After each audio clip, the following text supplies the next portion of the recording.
Welcome to part 12 of Travel Made Simple, where I teach you step-by-step how to travel with less stress and more confidence. Today I'm going to talk a little bit about paying for things overseas as well as exchange rates. Now usually when I travel, I do some combination of cash, card, and a tap to pay. And which variation I'm using really just comes down to where I'm traveling. So for example, earlier this year I was in Mexico. I spent about a month in Puerto Escondido, and then I spent about 10 days in Mexico City.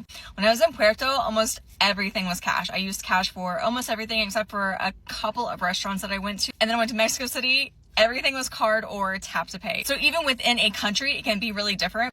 I had a similar experience when I was traveling through Southeast Asia, although that was like 2018, 2019. So things could certainly be different now, but I remember using a lot of cash there and always needing cash for different things, and then only using cards very infrequently. But then on the flip side, I was in England early this year, and almost everything there is tap to pay, sometimes cards, and then only once did I need cash, and that was for a taxi. But really my advice to you is just do a quick Google search on where it is that you're going and see what the main forms of payment there are. And then just be prepared to pay in multiple different ways just in case. Now to check exchange rates, I just have this app on my phone. It's just called Currency. You can put in multiples, change the order, do whatever you want. But you can kind of see, like, you can have your home currency at the top, and then you can kind of compare it to different countries that you might be traveling to. If you have an iPhone, down in the calculator, you can hit the little hamburger icon down at the bottom, turn on convert. You can actually do currency conversions right here in your calculator. For example, this is the current conversion with euros, and this is the current conversion for Mexican pesos. Now, a few tips I'll give on currency exchange is: one, never exchange money in the airport from those like little exchange booths. Obviously, if that's your only choice and you have to do it, then do it. Just know that you're getting the worst exchange rate.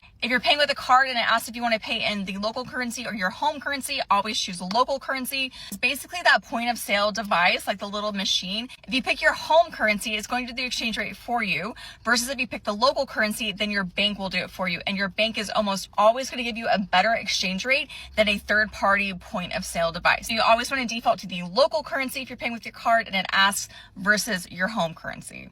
If you're traveling and getting money out of the ATM, there's usually a page that shows you the conversion rate and will ask, do you accept this conversion rate? And you can actually select no. Same concept as the point of sale device, where you're telling the machine, no, I don't want you and this bank to decide my conversion rate. I would rather my bank to decide it for me. That's usually going to be a little bit better.